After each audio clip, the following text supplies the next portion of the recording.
Lamar better get paid, and he definitely has to get that guaranteed money too.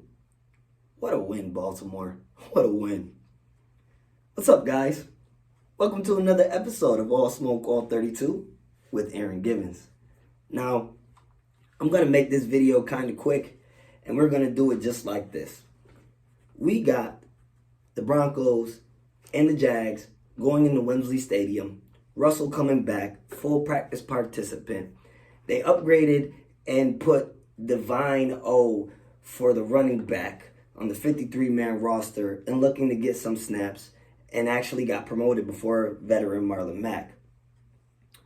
I really feel the Jaguars have too much going on in regards to seeing a division team like the Texans and letting them run the ball. We really have to keep respecting the Denver Broncos defense and knowing that they're going to make the Jags have a rough day on all three phases. I think Russell can find enough time and enough offense put together to beat a Jags team who actually does okay in London. So give me the Broncos in a close one, 28-27, and Jags do not cover. Next, we have your Dolphins traveling to see your Detroit Lions. Now, Detroit is looking like the same old Lions, but DeAndre Swift is back, and that's great for them. However, what they don't like to see is that the Miami defense has the 8th best run defense, and that's going to be a big scare for the Lions. I don't think the Lions are going to be able to move the ball as much as they want to due to the fact that even though they have their running back, it's not going to be good. Miami had some struggles, and the Steelers definitely beat themselves in that last game, dropping about 3 picks. But Tua's going to pick up better, and he had a week or so off due to his concussion. He's going to rhythm himself back with his team, and they're going to beat this Lions team easy. Give me the Miami to cover 31-21. Next, we have the Panthers traveling to the Dome to see those Atlanta Falcons. And I can honestly say this should be a pretty good game. PJ Walker giving Carolina definitely a spark that they needed. And I honestly like the fact that they can show and prove they can win. However, Falcons have the 6th best run defense in the league. So if PJ tries to scramble and they try to go ahead and get something going, I don't think it's going to work for them that much. I really think they're going to run into a brick wall, and all this hype about PJ sparking them will die down. Give me the Falcons, but not to cover the 4-point spread, 21-17.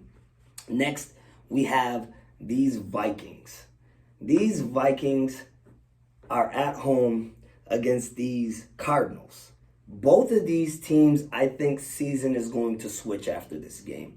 I really feel that the Vikings should not be 3.5 favorites is because simply they're not beating anybody. They're going to probably be 6-1 for the first time since forever, but they have to realize that Arizona has their key piece back, and that's why they were able to soundly defeat the Saints. Sometimes when you have a receiver like DeAndre Hopkins, it's not more so for just going to get it and catching touchdowns. It's the possession of the ball and keeping it. I think he had about 4 or 5 first down catches out of his 10. So him being able to move the chains is big for Arizona to keep them on the field and rest their defense. Their defense is very, very trash due to the fact that Arizona cannot keep their offense on the field. So I really, really like Arizona in this one to win their first game against the Vikings since 1977, and it goes into overtime. 26-23. Next, we have the Cowboys, and the Bears are trickling on down there, and let me tell you this. Woo, woo, woo. Upset alert. One thing I've seen about the Cowboys is that when they play a team that can do more than just pass and run and bring a little bit more element to the game like a running quarterback, they get in trouble because Michael Parsons feeds off of quarterbacks who love to stay in the pocket and try to throw it downfield. But this is not that. Justin Fields is definitely going to take advantage of all this. And even though he didn't even necessarily use his legs all that much against the Pats, he showed that he could be persistent and throw the ball down the field because the Pats tested him and he passed. I don't think that the Cowboys will necessarily play bad. I just think that the Bears are going to play better. So with all this said, CD Damn, Shannon Sharpe, he gonna drop the ball again. And I don't see the Cowboys offense with nothing but slot receivers beating the Bears. Give me the Bears in an upset, 21-10. Cowboys do not cover that 10-point spread. Next, we have these Raiders going on into New Orleans thinking that they're going to continue that streak after beating the Texans. And I can honestly say they are. They found their niche. They got Jacobs going. They're going to feed Adams. And I don't think that the Saints are going to be able to consistently stay and attack the Raiders' defense even with Andy Dalton at helm. I think they're going to be able to find some success. I mean, Davis Mills did. But it's all 4 quarters you have to play, and I don't think the Raiders are going to let the Saints play all 4 quarters. So give me the Raiders to cover the 2-point spread, 32-20. Next, we have those undefeated Eagles at home facing those Pittsburgh Steelers in a PA Battle Showdown. I mean, Pitt can run the ball. We definitely know that. And the Eagles let teams run the ball on them. So I think that the Steelers will definitely be able to show some positive offense, keep the game close, and keep the Eagles' offense kind of off the field. But if they can't get the run game going, it's going to be a serious problem. I don't know if the Eagles will cover this 10.5-point spread, but I know for sure that they're going to keep their undefeated streak alive. So give me the Eagles at home, 28-21. Next, we have the Pats traveling to those Jets, and good job, Jets. You're really showing that Deshaun Watson really stopping from wanting to play for the Texans due to the coaching that they were going its way. If you look and do your research, he loved Robert Saleh. He wanted Robert Saleh to come to the Texans. And what happens? He goes to the Jets, and what the Jets are doing? They're winning. It starts with coaching, then it goes to players. At top of all that is, of course, management in the office because that's what brings it in. But Robert Saleh is really doing a great job with this Jets team and turning them around like that. I just don't think they have the edge on the Pats, though, because of Breece Hall, unfortunately tearing his ACL and looking like the rookie of the year before that unfortunate accident and injury putting him out for the year. So with that being said, I just don't think the Jets can generate enough offense to keep the Pats off the field and score. Give me the Pats to cover 24-20.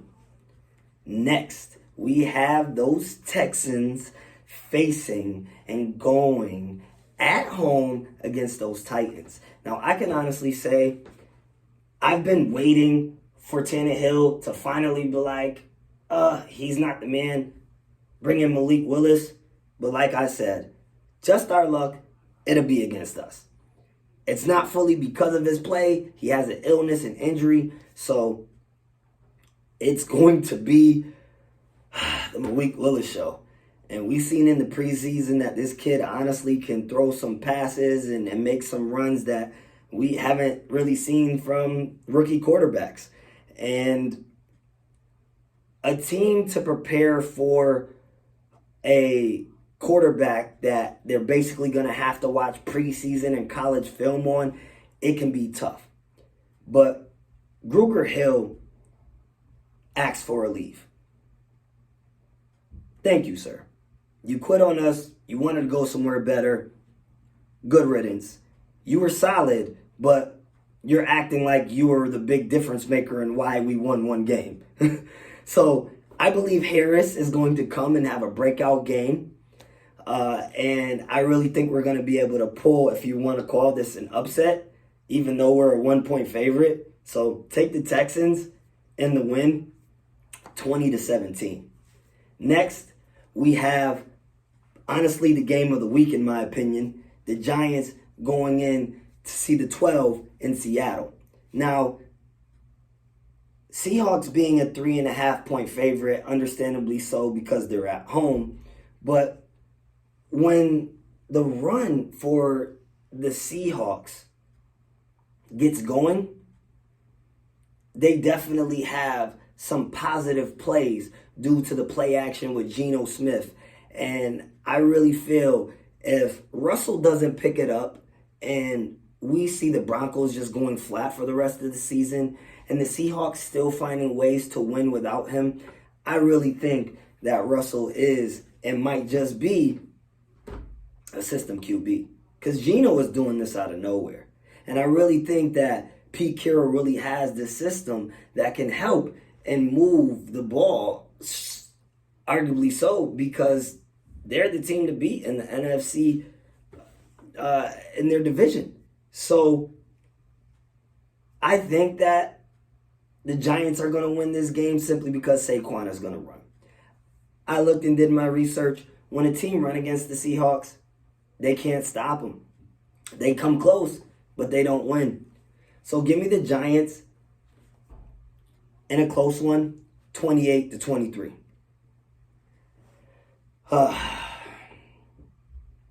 Colts. I don't know what to say. You're at home. You know, you're honestly a favorite, but you gave up on Matt Ryan. And I don't know what we're going to get out of this backup, but I do sure enough know that the Commanders are going to come and play smash mouth football. Wentz is being Wentz, and this is a revenge game for him. The Colts gave up on him. The ownership talked a lot of smack, and he's laughing now because they got another veteran in Matt Ryan, and they're giving up on him mid-season.